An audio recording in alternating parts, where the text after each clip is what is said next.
Hello, my name is Alyssa Hasman, and the topic that I chose to research was self-monitoring frequency of blurts for 3 first-grade students with autism spectrum disorder. Background research. What is autism spectrum disorder?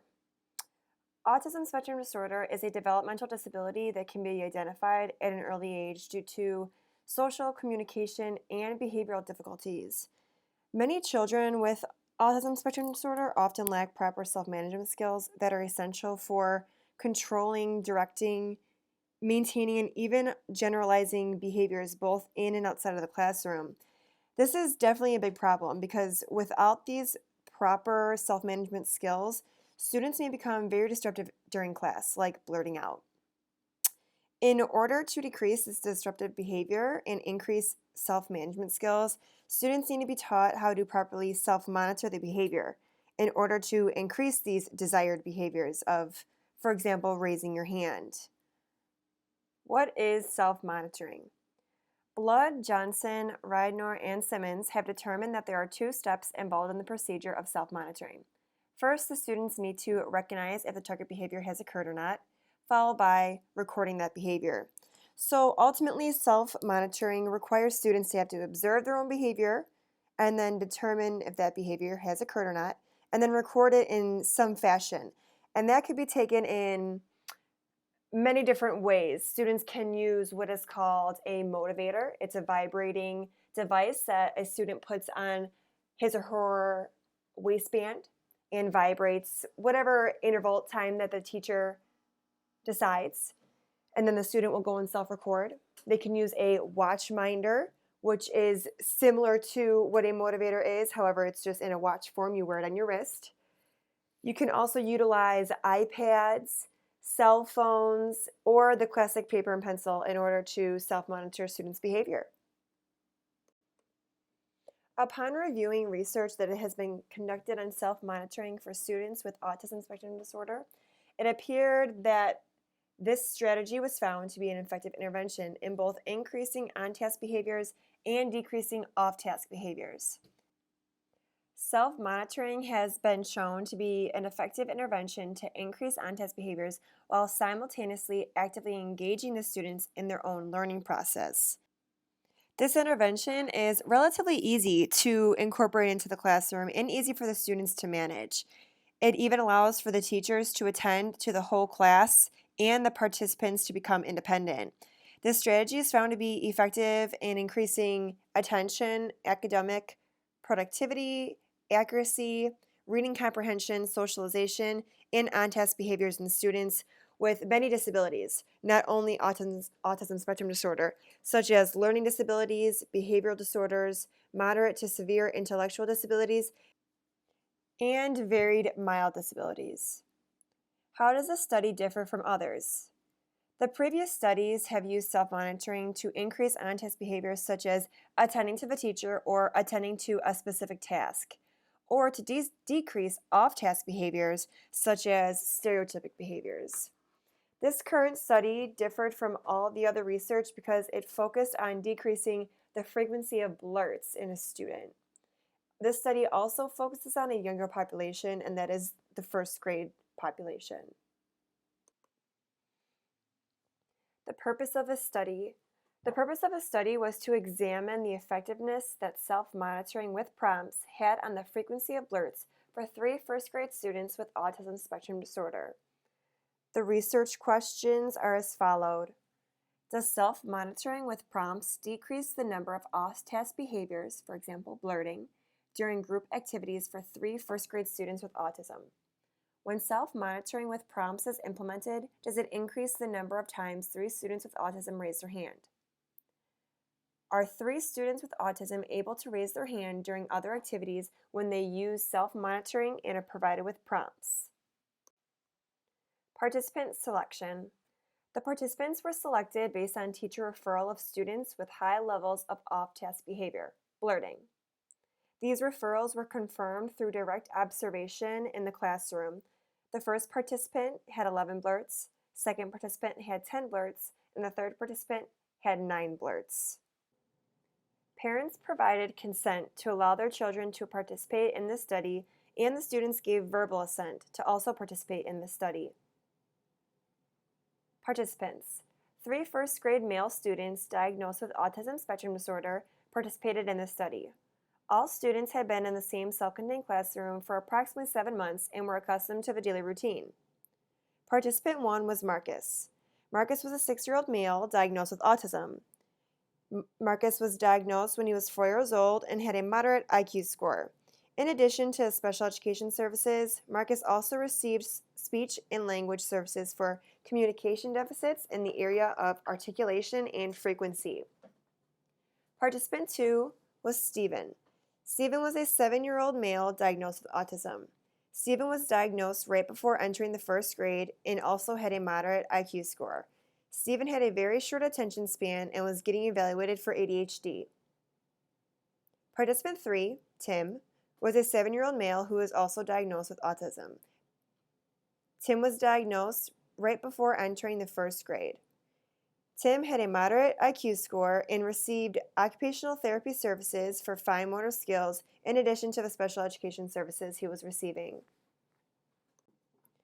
All students attended the early education program through the elementary school and were enrolled in the same self-contained special education classroom. The students stayed in their self-contained classroom the majority of the day, only joining the general education population for art, gym, and music. Setting. The study took place in a self-contained classroom at Caneville Elementary School, room 165. The classroom included a total of 7 students, all in the 1st grade and diagnosed with autism. A teacher and 2 full-time teaching assistants also staffed the classroom. The experimental sessions were conducted in the students' self-contained classroom during the 9:35 to 10 a.m. carpet time lesson. During this carpet time lesson, the 3 participants were most likely to engage in the undesired behavior of blurting. When the students were in this group setting, such as at the carpet with their peers, they blurted the answers often without being called upon by the teacher. That is why this setting was chosen for this study. During the initial baseline phase, initial intervention phase, return to baseline, and second intervention phase, data were collected and instructions were given while students were at the carpet during the 25-minute carpet time lesson. Sessions. Baseline 1. During Baseline 1, the students and teachers went about their normal daily routine. The students' frequency of blurts was observed during the morning carpet time lesson. Data was collected on the occurrences of blurting for all 3 participants over a 10-day period. The students were all seated at the carpet and engaged in the lesson as per usual. The teaching assistant and speech-language pathologist collected data on each of the participants as the 25-minute lesson progressed. Training. Prior to the beginning of the intervention, each student attended training sessions that was led by the experimenter of the study to learn how to self-monitor their behavior. These training sessions took place before school in a 15-minute time period in the student's self-contained classroom at the carpet. First, the definitions of blurting and hand-raising were explained to the students. When the students were on task and raising their hand, that meant that they were sitting quietly at the carpet and raising their hand in the air to be called upon by the teacher. When the students were off task and blurting, that meant that they were shouting out the answers or commenting on the discussion before the teacher called on them. The students practiced what it looked like to raise their hand properly and what it might look like to engage in the undesired behavior of blurting, to make sure that they understood the difference between the two. Next, the students practiced identifying blurting and raising hand as the experimenter modeled these behaviors. The experimenter would sit at the carpet and shout out answers. The students were to identify this behavior as blurting.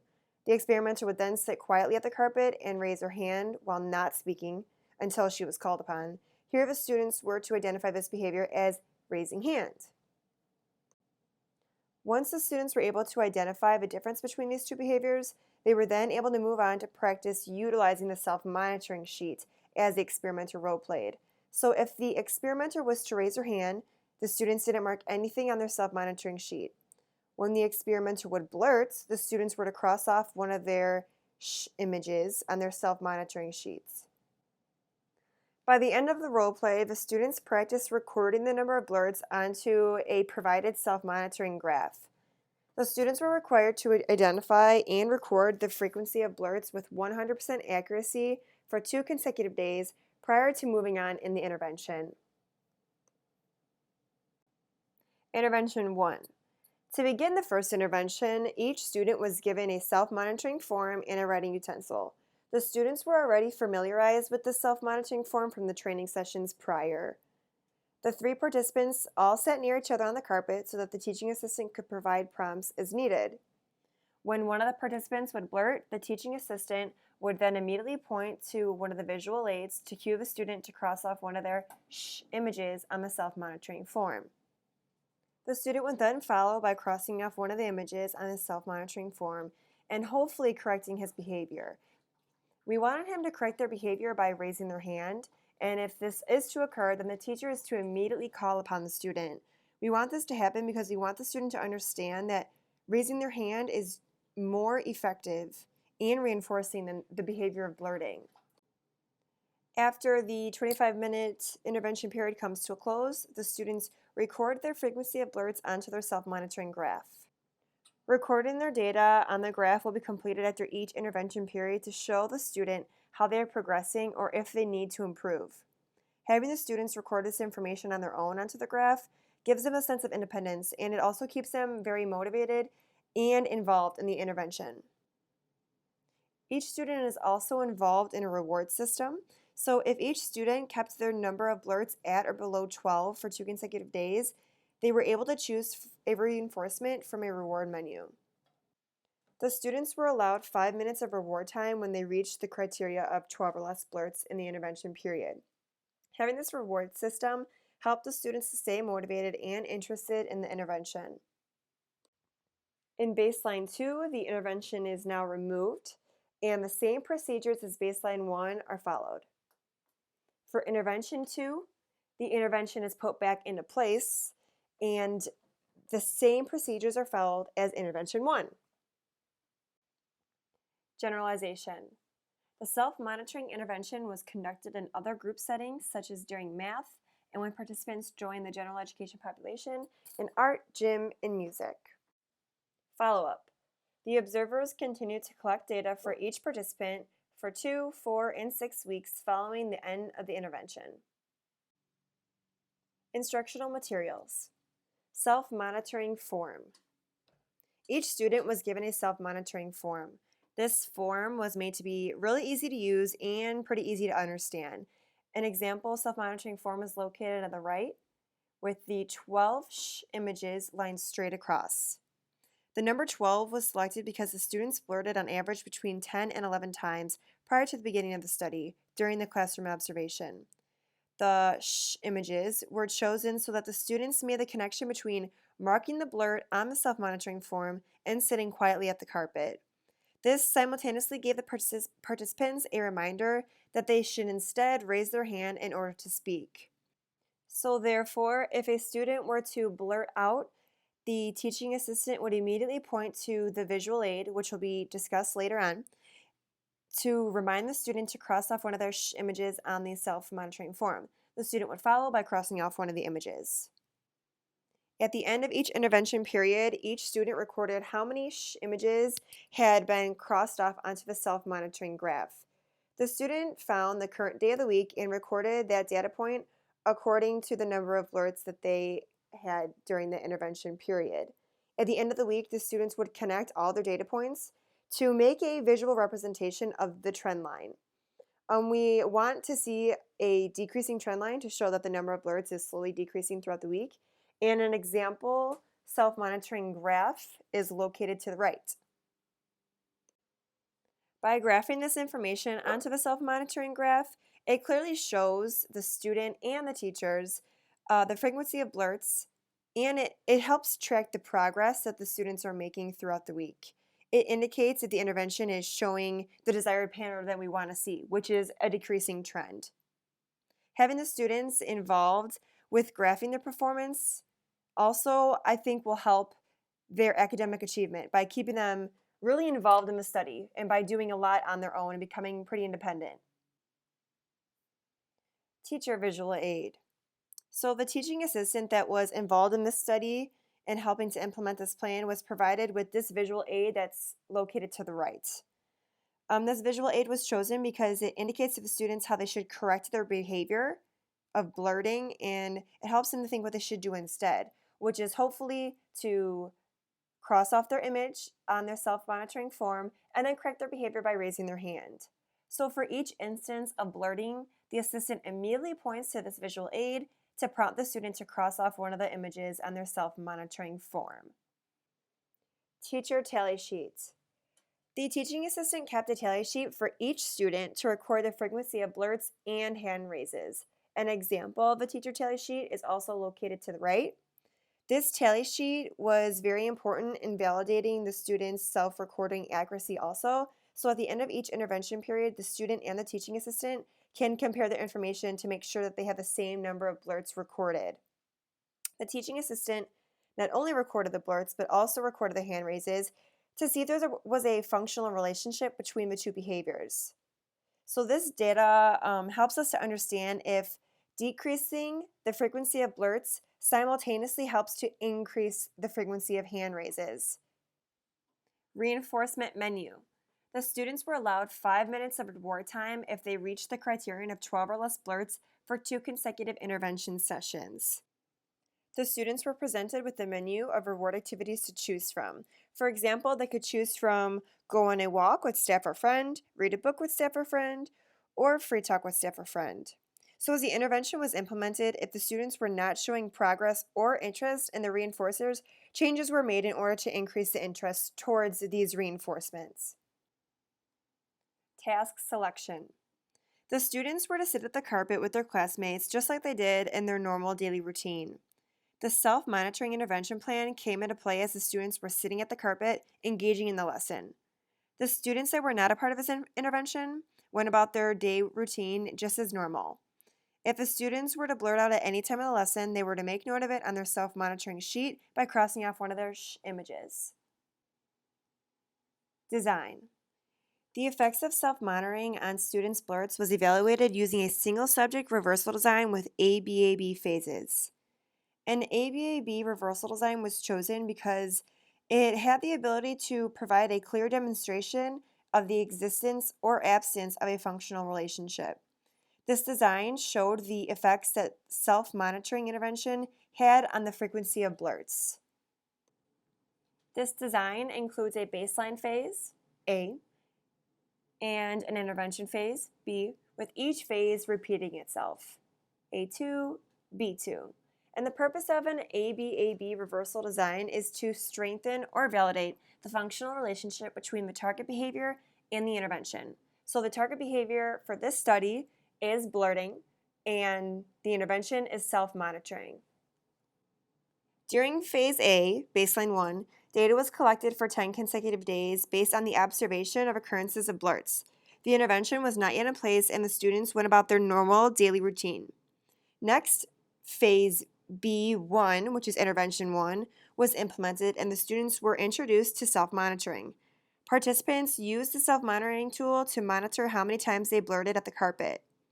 The students used the self-monitoring tool for 10 days during this phase. Next is phase A2, return to baseline, which is the second baseline phase in this intervention. The self-monitoring tool was removed and the student's behavior once again was observed and recorded by the teaching assistant and SLP for 10 days. Following the removal of the intervention is phase B2, which is the second intervention phase, and the students again utilize the tool, the self-monitoring tool, for 10 more days in order to monitor their behavior. Independent variable. The independent variable in this intervention involved the students learning the skill of self-monitoring in order to decrease blurting and increase hand raising. The students learned how to self-monitor their behavior to decrease the number of blurts during group activities such as carpet time. In turn, this taught the students to raise their hand in order to gain the attention that they were seeking from the teacher. Measuring the number of blurts helped to determine if the intervention was effective. We wanted to see the number of blurts decrease while the number of hand raises increased. The participants are expected to retain this skill of self-monitoring after the instruction has been discontinued so that they can learn how to independently self-monitor in multiple settings and using multiple skills. Dependent measures. Off-task behavior, blurting, was defined as when the students were blurting or shouting out the answers or making comments without being called upon by the teacher, or when students were expected to be quiet. In order to collect raw data on this dependent variable, the self-monitoring graph was utilized.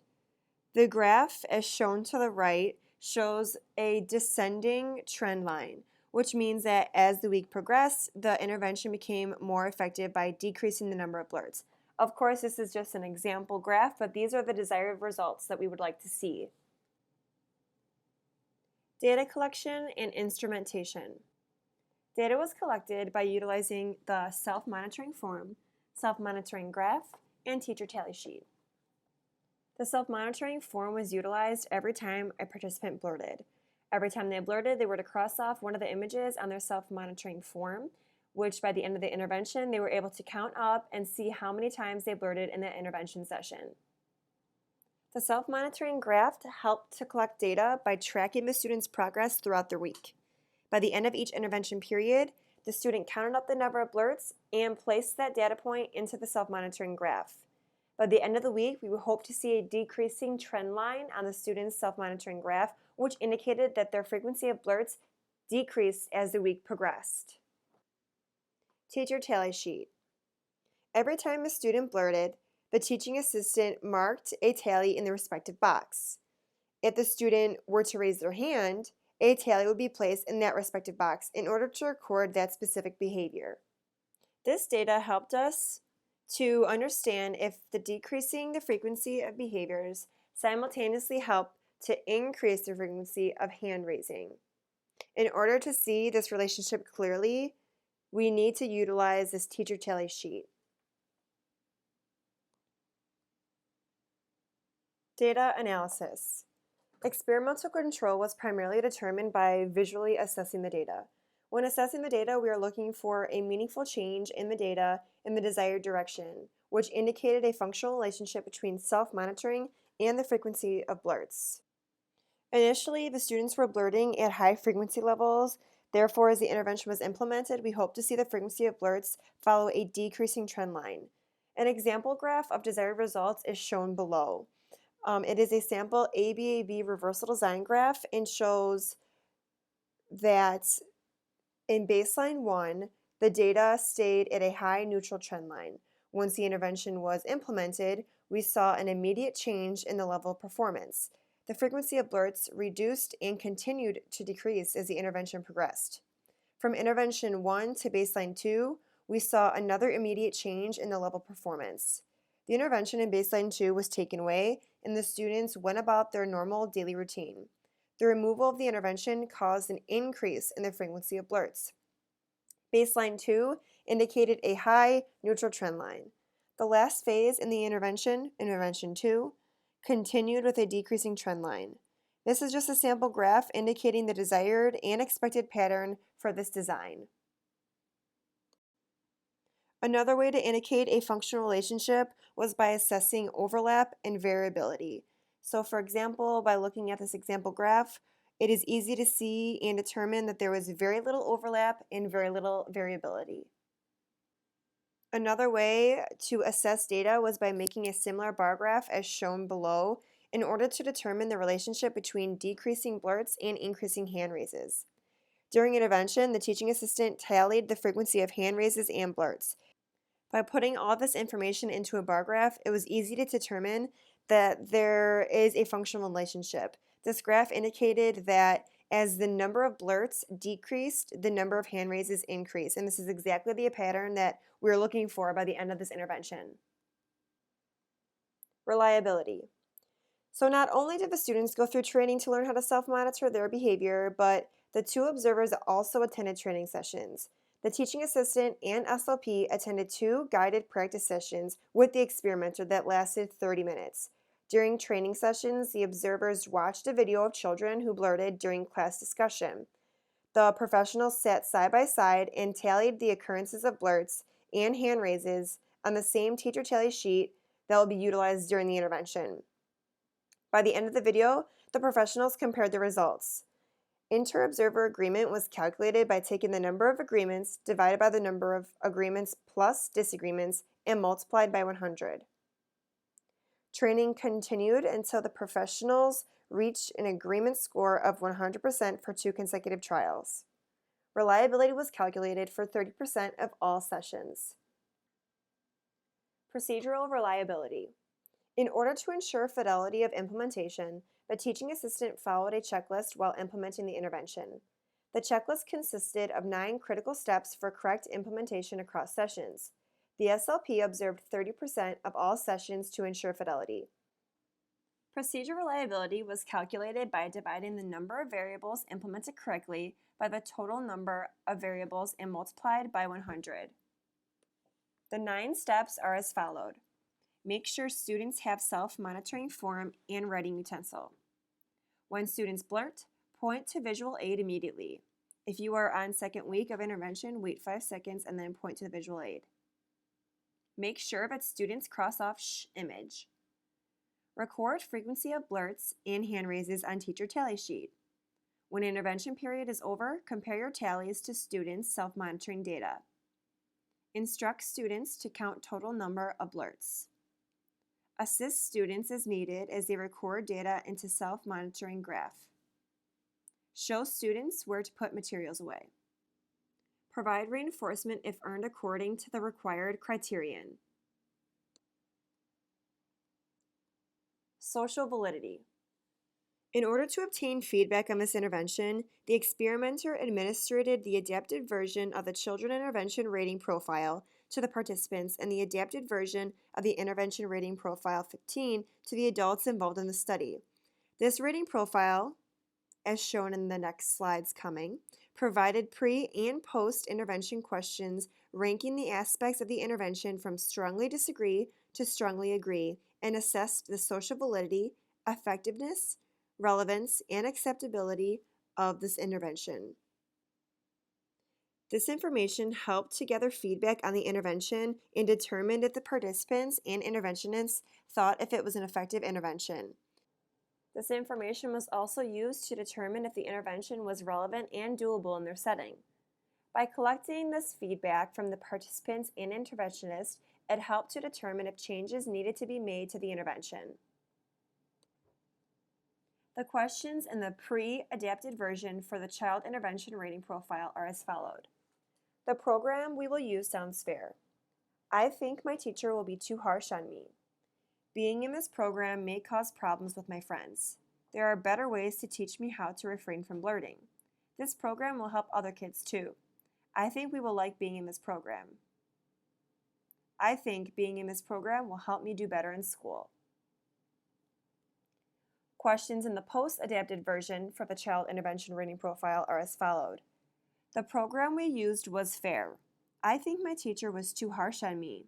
Being in this program caused problems with my friends. There were better ways to teach me to refrain from blurting. This program could help other kids too. I liked the program we used. I think being in this program will help me do better in school. The pre-adapted version of the intervention rating profile questions for the adults are as followed. This would be an acceptable intervention for the child's needs. Most teachers would find this intervention appropriate for children with similar needs. This intervention should prove effective in supporting the child's needs. I would suggest the use of this intervention to other teachers. The child's needs were severe enough to warrant use of this intervention. Most teachers would find this intervention suitable for the needs of this child. I would be willing to use this intervention in the classroom setting. This intervention would not result in negative side effects of the child. This intervention would be appropriate for a variety of children. This intervention is consistent with those I have used in the classroom setting. The intervention is a fair way to handle a child's needs. This intervention is reasonable for the needs of the child. I like the procedures used in this intervention. This intervention would be a good way to handle this child's needs. Overall, this intervention would be beneficial for the child. The post-adapted version of the intervention rating profile 15 questions are as followed. This was an acceptable intervention for the child's needs. Most teachers would find this intervention appropriate for children with similar needs. This intervention proved effective in supporting the child's needs. I would suggest the use of this intervention to other teachers. This child's needs were severe enough to warrant use of this intervention. Most teachers would find this intervention suitable for the needs of this child. I would be willing to use this intervention in the classroom setting. This intervention did not result in negative side effects for the child. This intervention would be appropriate for a variety of children. This intervention was consistent with those I have used in the classroom setting. This intervention was a fair way to handle the child's needs. This intervention was reasonable for the needs of the child. I liked the procedures used in this intervention. This intervention was a good way to handle this child's needs. Overall, this intervention was beneficial for the child. Summary. In summary, after conducting this study, the results will hopefully display the following. Self-monitoring with prompts decreased the number of off-task behaviors, blurting, during group activities for 3 first-grade students with autism. When self-monitoring with prompts was implemented, it increased the number of times 3 students with autism raised their hand. 3 students with autism were able to raise their hand during other activities when they used self-monitoring and were provided with prompts. References.